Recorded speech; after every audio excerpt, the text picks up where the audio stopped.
How to write poetry for beginners. Hello, welcome back to my channel, Writing Practices. Getting started writing poetry can seem daunting.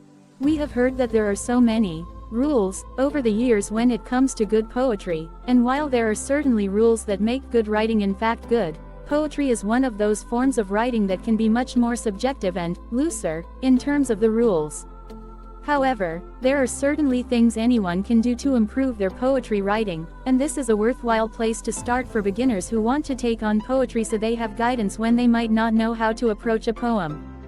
For beginners, and anyone who needs a refresher about poetry writing, or even general writing guidelines, the below points will go a long way in leveling up those poems or give you a place to start if you're ready to get those ideas on paper. So, here you go, 10 steps to write or compose a poetry by Writing Practices. Check these out.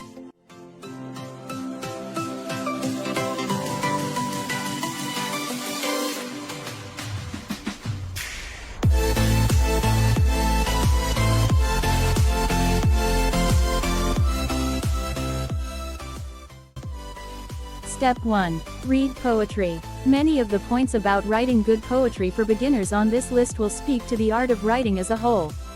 Stephen King once said, "If you don't have time to read, you don't have the time or tools to write."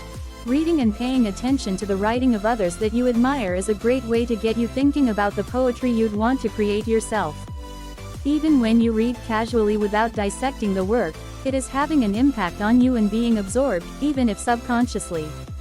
You can also of course read poetry in a less casual way to truly study the craft, pick up on what other poets are doing with their sentence structure and language, their descriptions, their unique choices with words, etc. This might get you thinking about the types of poems you want to write, whether it be in terms of subject matter, sensory details, literary devices, rhyme scheme and structure, and so on. Reading is always the most important thing any writer can do to improve and be inspired. Often when a writer is stuck or experiencing writer's block, the best advice is to read. Inspiration will come soon enough. Step 2. Ask what the story of your poem is. All writing should have a story. This may be your starting point, or it may unfold after you begin with a detail, image, or literary device. If you don't start with building the story, then be sure to ask yourself what story you are telling once you have the poem drafted. This will inform where to take it next. While reading beautiful words and conjuring images is appealing, the story is where the emotion lies and where the reader will find connection.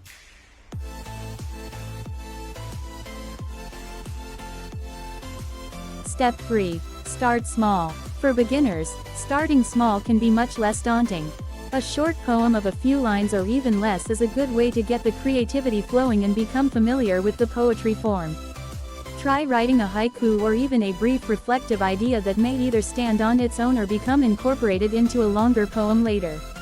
Some of the most impactful writing can be short and simple but contain a lot of depth. Simply getting started can be more than half the battle, so don't think you have to write a long narrative to make meaningful poetry. Quality outweighs quantity every time.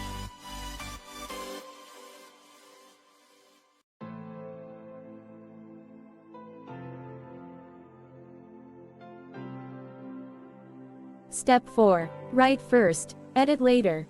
Nothing kills creativity like editing as you are writing. The first draft can, and often should, be full of liberties and mistakes in writing that doesn't even make sense, because getting the creative ideas out is what first drafts are all about. Editing is a much more technical part of the writing development, and it can impede the creative process. Don't think about how the poem isn't perfect or you can't find the right word or description just yet. Just write first, the refining and perfecting will come later.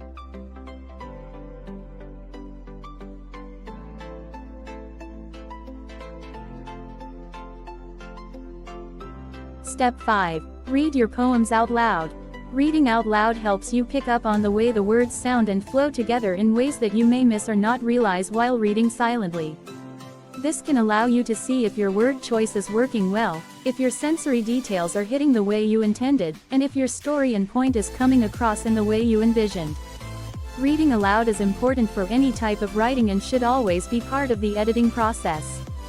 This allows you to hear your poems from a reader's point of view.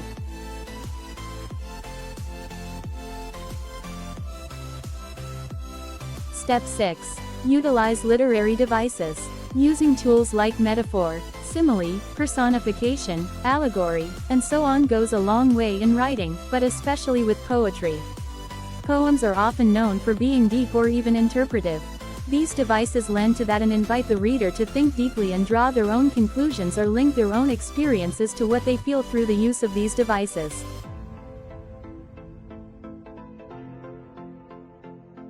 Step 7. Use sensory descriptions. Sensory descriptions are one of the most important aspects of good writing.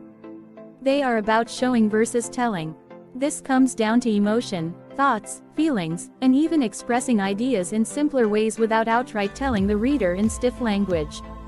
Every few lines ask yourself if these are verses the reader can see, smell, hear, feel, and taste firsthand.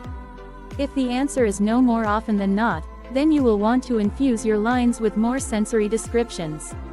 Always look to appeal to the senses, and this can also go hand in hand with utilizing literary devices. When the two work together, truly powerful writing can emerge.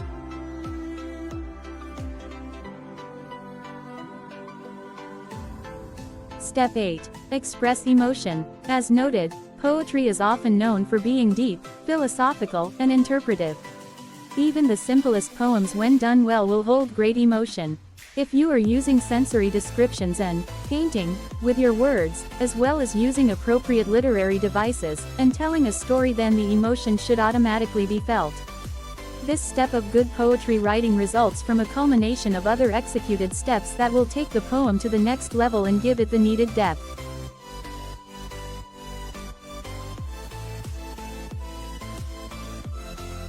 Step 9. Try writing structured poems that follow a set of rules and patterns. While free verse poetry has risen in popularity in the modern era, there are so many different types of poetry out there that serve as a great starting point for beginners. Some writers tend to do better when they have parameters they must stay within, plus it's a great challenge to get the creative juices flowing. Look up the different forms of poems like haiku, villanelle, quatrain, and so on, all with their own set of rules such as number of lines, rhyme scheme, meter, etc. Familiarize yourself with poetry in all its possible forms. Being able to incorporate versatility into your writing is always valuable, even if you do end up gravitating toward free verse poetry. Free verse has no set of rules in terms of rhyming, meter, and so on, but sticking to the other pointers of what makes good poetry is still important to create words, emotions, and story that will resonate with your reader.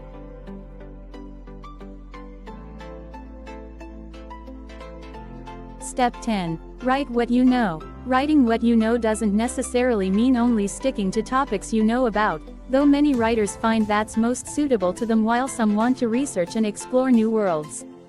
Writing what you know means there should be an emotional truth that you have experienced and has been part of your life. Even fictional poems, or any work of art, will have pieces of the artist within the creation. So not only should you appeal to emotions with the story you create, but it should contain truths that are part of your experience in one way or another. Poetry is one of the forms of writing where you can take the most liberties, and many will agree that lots of different types of works can be considered poetry, whereas that isn't necessarily the case with other writing like a novel. Although poetry tends to allow the writer to be freer, there are rules that should always be followed to execute good writing. Along with reading other poets, you should look to connect with poets as well and have a few critique partners available. It's one thing to share writing with people that are part of our everyday lives, but if they aren't writers themselves, then their feedback may not be the biggest help to aid your growth as a poet. So, after you get started following these steps, developing your poems, and familiarizing yourself with your voice and form, join a community that will take you to the next level. Now you have the tools you need to begin, and remember not to agonize over the daunting feel that starting can bring. Simply write and worry about refining and infusing emotion, sensory details, literary devices, and editing later on. The hardest part is always getting started, but once you do, you'll be on your way to surpassing beginner status in no time.